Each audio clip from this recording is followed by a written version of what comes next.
welcome back to our college life. For this week's video, I'm going to show you guys how I do my everyday makeup for work.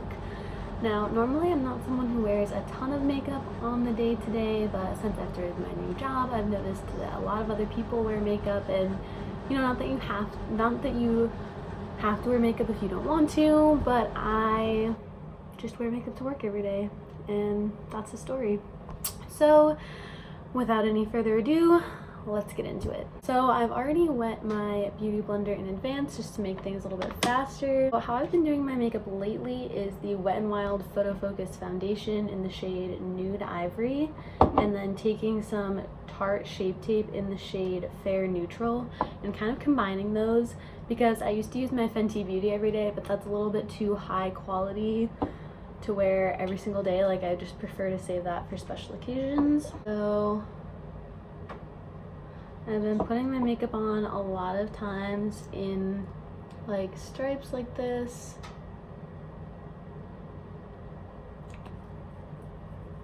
And this also kind of helps get the right shade, because these ones are a little bit more pinky, these ones are a little bit more neutral, so it blends to the perfect shade. And then I just do the same thing on the other side.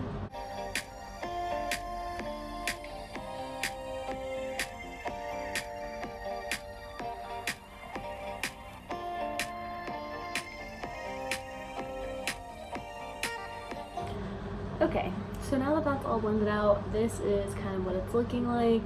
I know the lighting situation isn't super ideal, but bear with me, I haven't set up all my lights yet.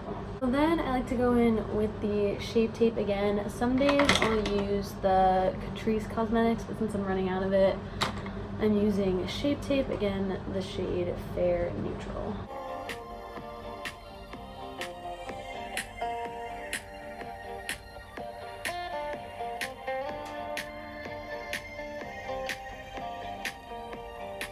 Okay, so the next thing I do is go in with the Maybelline Fit Me Loose Finishing Powder in the shade Fair. Honestly, if you're my skin tone, I'd probably suggest getting the lightest skin tone before this, because it's a little bit dark for under my eyes. But what I like to do with this is bake under my eye. Oh, I got it all over my contact, so that was fun. If you work in an office or like a regular or like a normal job, I wouldn't really have this as an essential step, but I work pretty long hours, and I also work outside a lot. Like, my job requires a lot of commuting and walking and stuff like that, and I live in New York, for any of you who didn't know. So New York summers are very hot, subway stations are very gross. So I just like to have that on as like a extra layer of protection. Alright, I think next we'll do the brows. So I've been using two new brow products recently. This one is the Benefit Precisely My Brow Pencil in the shade 3.5, and it has a micro tip applicator. And then the other one is the Benefit Ka-Brow, also in the shade 3.5, and it has the little brush here, and then the product you screw here. So how I've been doing this, I'm just going to explain it and then just go do it. I feel like that'll be easier. I take the Ka-Brow and I fill in my brows from about here to here with the Ka-Brow to get the nice arch and shape. And then in the front, where I want the brow hairs more defined, I'll go in with the Precisely My Brow Pencil from about here to here, so I can make those really nice hair-like strokes. So if that didn't make sense, stay tuned.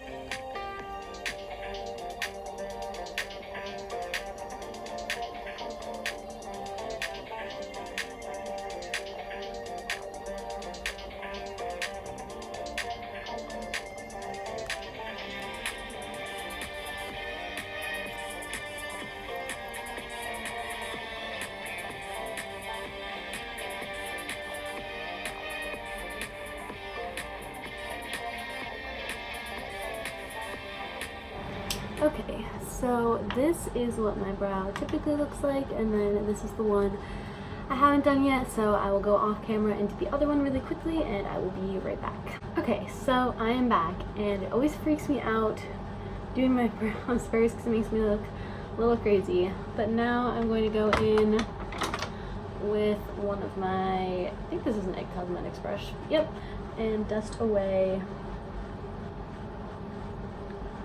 the bake under my eyes, and I usually just bring it down to my cheeks.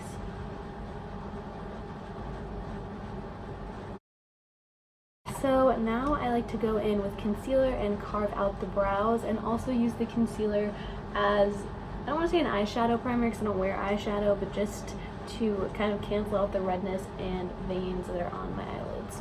So for this I use the Catrice and then the Sourmet Firm Definer 457. I like to do the arch. I like to hard define the arch, so go up right underneath it on both sides, and then I'll just put a little dot of concealer usually in the middle and then kind of blend that out, because I've noticed that if I try to hard define under this part of my brow, then like they end up not looking even and it drives me crazy and my brows take like 10 times longer. So I go back with the powder brush and I just take the excess powder on that, because there always is some, and just wipe that on top of the concealer. Now I'm going to move on to lashes. Nothing has changed in that department since my last video.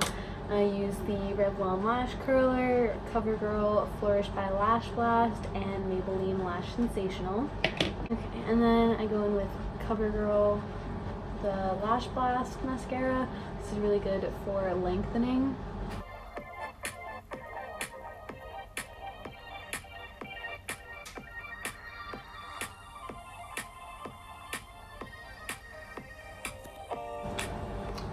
Okay, I doubt you can tell the difference, but then I go in with Maybelline Lash Sensational.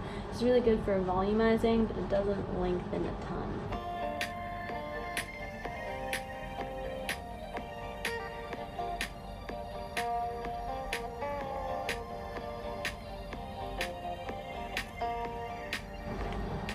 So this is how my lashes are looking.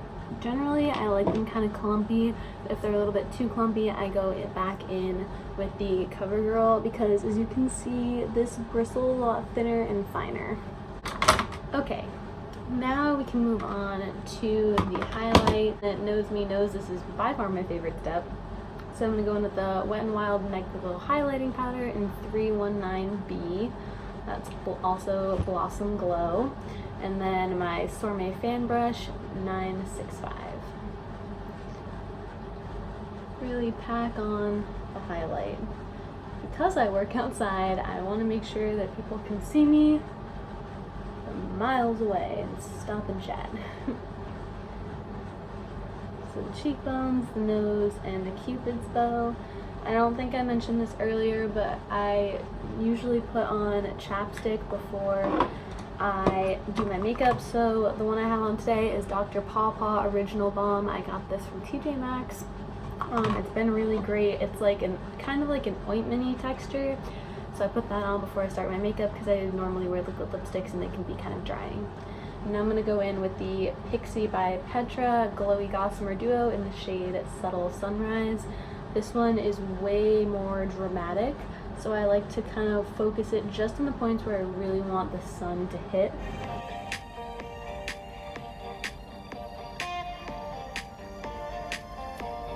Now I like to go in with this guy from e.l.f. Half of it says brow, half of it says lash. I'm not really sure what it's called, but I like to put this as my brow setter. Keep these babies in place. I like to use the other side to set my lower lashes. I just put it kind of on the bottom.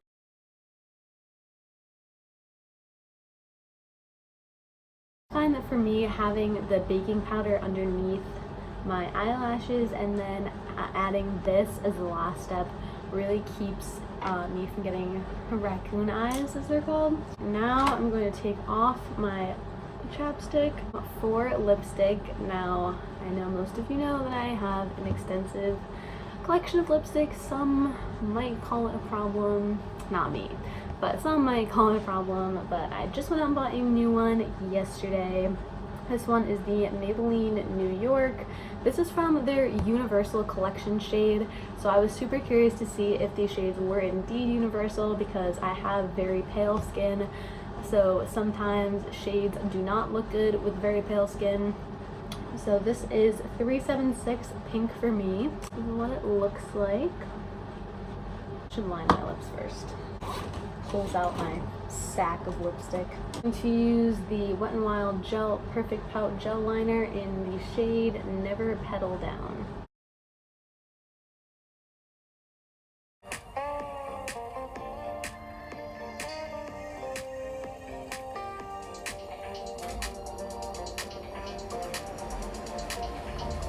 I love so much how this glides. The color's a little intense for shades that I like to wear, but love how it glides in with the pink for me.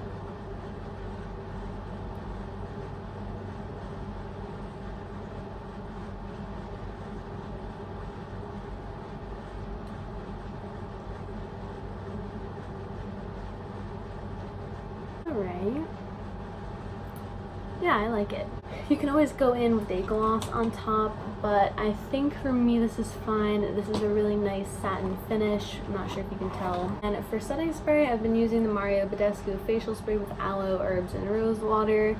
Does it do the best job? I don't know, but I got it for free, so can't really complain there. Thank you all so much for watching. I hope you enjoyed today's video. If you did, feel free to like and subscribe, and as always, leave any video ideas in the comments because I do look at those and I'm always looking for new things to film for you guys.